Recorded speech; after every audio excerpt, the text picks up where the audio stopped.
Hello welcome back to my channel. അപ്പോൾ എള്ള് വെച്ചിട്ട് നല്ല കിടിലൻ രുചിയിൽ ഒരു ലഡു തയ്യാറാക്കിയെടുക്കാം. അതിനായിട്ട് ഞാനിവിടെ 280 ഗ്രാമിൻ്റെ എള്ളാണ് എടുത്തിരിക്കുന്നത്. അപ്പോൾ ഇതുപോലെ പാക്കറ്റിലാണ് ഞാനിവിടെ മേടിച്ചിരിക്കുന്നത്. ഇതിന് എനിക്ക് 110 രൂപയാണ് റേറ്റ് വന്നിരിക്കുന്നത്. ഇത് നന്നായിട്ട് ഒരു നോൺ സ്റ്റിക്കിൻ്റെ പാനിലിട്ടിട്ട് നന്നായിട്ടൊന്ന് ചൂടാക്കിയെടുക്കാം. അപ്പോൾ കരിഞ്ഞു പോവാതെ ശ്രദ്ധിക്കുക. അപ്പോൾ എള്ള് നമ്മുടെ മുടിയുടെ വളർച്ച കൂട്ടുന്നു. അതുപോലെ തന്നെ യുവത്വം നിലനിർത്താനും ആർത്തവ സമയത്ത് ഉണ്ടാകുന്ന വയറുവേദന കുറയ്ക്കുന്നതിനും രക്തസമ്മർദ്ദം കുറയ്ക്കുന്നതിനും എല്ലാം നല്ലതാണ്. ഇങ്ങനെ ചൂടാക്കി എടുക്കുന്ന സമയത്ത് നല്ലൊരു മണമൊക്കെ വരുന്നതായിരിക്കും. അപ്പോൾ ഈ എള്ള് ചൂടായി എന്ന് മനസ്സിലാക്കുന്നത് എള്ള് ജസ്റ്റ് ഒന്ന് പൊട്ടി വരും കേട്ടോ. ആ ഒരു സ്റ്റേജ് ആകുമ്പോഴത്തേനും നമ്മൾ ഈ എള്ള് ചൂടാക്കി അത് അന്നേരം തന്നെ മറ്റൊരു പ്ലേറ്റിനകത്തോട്ട് മാറ്റി കൊടുക്കേണ്ടതാണ്. അല്ലെന്നുണ്ടെങ്കിൽ പാത്രത്തിൽ ഇരുന്നിട്ട് കരിഞ്ഞു പോകാൻ സാധ്യതയുണ്ട്. ഇനി അരമുറി തേങ്ങയാണ് ഇവിടെ ചേർത്ത് കൊടുക്കുന്നത്. അതും കൂടെ നന്നായിട്ടൊന്ന് ചൂടാക്കി എടുക്കാം.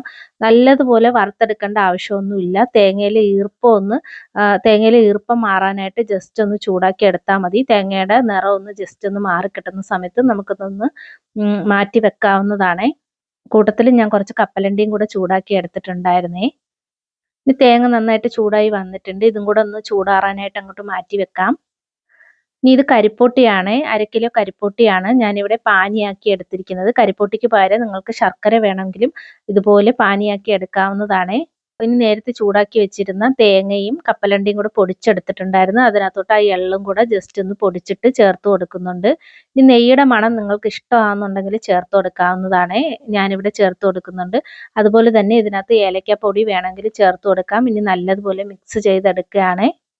ഈ തേങ്ങയ്ക്ക് പകരം നിങ്ങൾക്ക് വേണമെങ്കിൽ അവല് വേണമെങ്കിലും ചേർത്ത് കൊടുക്കാം കേട്ടോ. ഇനി ഇതിനകത്തോട്ട് നേരത്തെ എടുത്ത് വെച്ചിരുന്ന ആ ഒരു കരിപ്പൊട്ടി അരിച്ച് ചേർത്ത് കൊടുക്കുകയാണ്. കരിപ്പൊട്ടി പാനി നല്ലതുപോലെ അരിച്ചിട്ട് വേണം ചേർത്ത് കൊടുക്കാനായിട്ട്. അതിനകത്ത് പൊട്ടും പൊടിയൊക്കെ ഉണ്ടാവും. ശർക്കര ചേർത്ത് കൊടുക്കുമ്പോഴും ഇതുപോലെ അരിച്ചിട്ട് വേണം ചേർത്ത് കൊടുക്കാനായിട്ട്. നന്നായിട്ടൊന്ന് മിക്സ് ചെയ്തെടുക്കാം. കരിപ്പൊട്ടി പാനി ചേർത്ത് കൊടുക്കുമ്പോൾ കുറച്ചായിട്ട് ഒഴിച്ചിട്ട് ചേർത്ത് കൊടുക്കുക.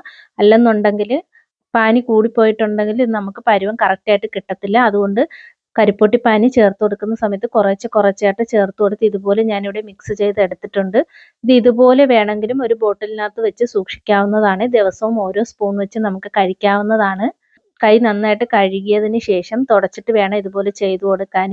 ഇപ്പോൾ ദിവസം ഇതുപോലെ ഓരോന്ന് വീതം കഴിക്കുകയാണെന്നുണ്ടെങ്കിൽ നമ്മുടെ ആരോഗ്യത്തിന് നല്ലതാണ്. അപ്പോൾ നമ്മൾ ഇതുപോലെ സൂക്ഷിക്കുന്ന സമയത്ത് ഈർപ്പം ഒട്ടും തന്നെ ഇല്ലാതെ വേണം സൂക്ഷിക്കാൻ.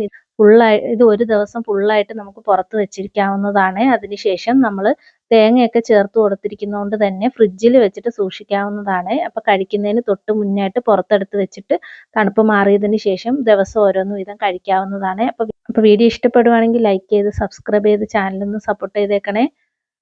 അപ്പം നല്ല ടേസ്റ്റാണ് ഇങ്ങനെ കഴിക്കുന്നത്. അപ്പോൾ വായിലിട്ടാൽ തന്നെ നമുക്ക് അലിഞ്ഞു പോവും. നെയ്യൊക്കെ ചേർത്തിരിക്കുന്നതുകൊണ്ട് തന്നെ നല്ല മണവുമാണ്. അപ്പോൾ കുഞ്ഞുങ്ങൾക്കൊക്കെ നന്നായിട്ട് ഇഷ്ടപ്പെടും. ഇത് രക്തക്കുറവുള്ളവർക്കൊക്കെ ഇങ്ങനെ ദിവസം ഓരോന്ന് വീതം കഴിക്കുന്നത് ശരീരത്തിന് നല്ലതാണ്. അപ്പോൾ എല്ലാവരും ഇതുപോലെ ഒന്ന് ട്രൈ ചെയ്ത് നോക്കണേ. അപ്പോൾ വീഡിയോ ഇഷ്ടപ്പെടുവാണെങ്കിൽ ലൈക്ക് ചെയ്തേക്കണേ. അപ്പോൾ അത്രയേ ഉള്ളൂ. ടാറ്റാ.